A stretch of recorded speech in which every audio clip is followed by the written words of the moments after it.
Hello, everybody. It's your friendly neighborhood coach, Dr. Wu, listening. Thought of the day. I choose to forgive myself. Pondering.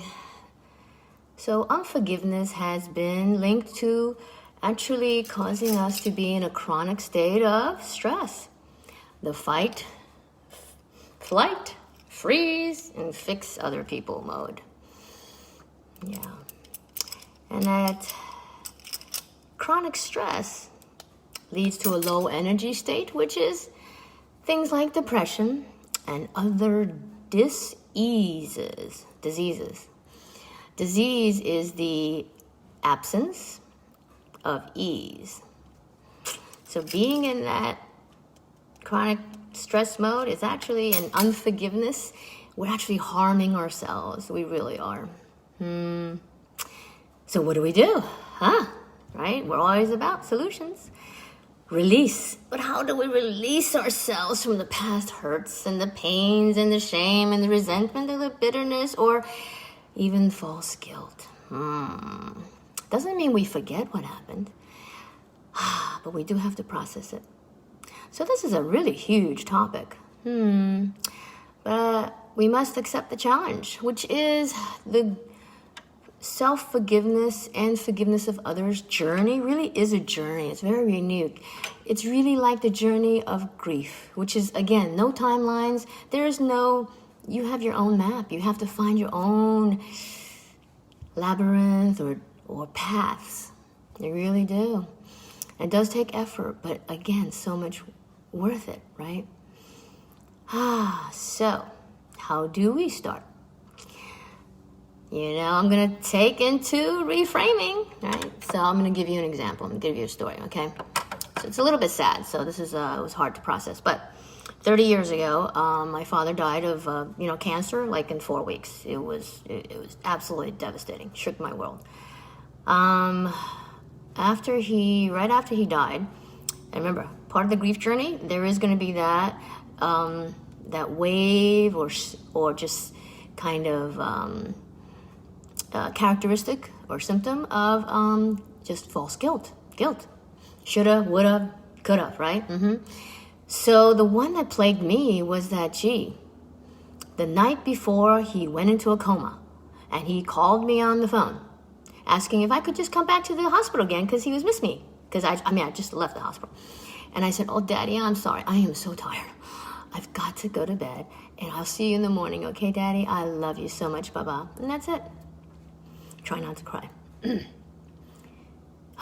So the next day he went into a coma. So I felt so guilty after he died that, why didn't I drag my exhausted person, back to the hospital and just sit with him? Well, I'll tell you why not. So that is the initial, right? So you look at the fact. Number one, you look at the act. The act was a decision that, no, I am absolutely exhausted. Knowing what I know, Daddy, I will see you in the morning, right? So the act itself, that's the decision. But the second part is the process. The process, the guilt that I've put on it, or the story I've told myself. And that is where you have to reframe. That is where you have to reframe. And this is your own journey, your path. There's going to be lots of different ways of actually finding your way to reframe it. So took me a while. So I finally reframed it to, hey, you know what? Wait a minute. Knowing what I knew, I knew that he had already gotten a stroke. The cancer was in his brain. He had already had a stroke. That's all I knew. He was paralyzed on one side. His speech was affected. That's all I knew. And no one else could give me any timelines of what's going to happen next. Nobody, no one, okay? No one but God. Okay, no person, no doctor. So knowing what I knew, it was the most wise decision, which was to let me rest this tired, emotionally, mentally, physical person of me. Let me get my 6 or 8 hours of sleep, early in the, the minute I wake up, I'm going to get dressed, brush my teeth, and I'm at the hospital. I was with him 24/7, except for the time that I could sleep. And obviously that was the right move, right? That was the right choice. Because if I'm tired and exhausted, I can't really be there. I want to be there with him, right? Forever. As he was dying. So I had to reframe that and realize, no, I did the best I could. And it was actually the most wise and accurate decision. And therefore, I need to adjust, reframe, adjust that, right? Adjust that story to, no, I didn't do anything wrong. No, right? And to really get it from the head to the heart as self-forgiveness. Again, it's a journey. Even when you get it into your mind and your brain with facts, it's still going to be a journey to process it, to really process it. So that's what I've done for that particular one, right? So remember, you want to definitely get a new perspective. You want to really release. We all want to release, right? Our past hurts and pains and shame and false guilt, because that, when we release all that, then that's our gift. That's the best gift to ourselves, is to self-forgive. And and we don't want that past false guilt or shame or hurt or resentment or bitterness to actually affect our todays, our present, or to affect our future. And that's the biggest present or gift we can give ourselves, right? And this is the verse that I've drawn to today, because it looks like the Lord wants me to research this whole self-forgiveness for everybody, and for myself too. This is Jesus hanging on the cross. He's got a criminal on the left side and a criminal on the right side on their crosses. And Jesus said, "Father, forgive them, for they do not know what they are doing." Breathe that in.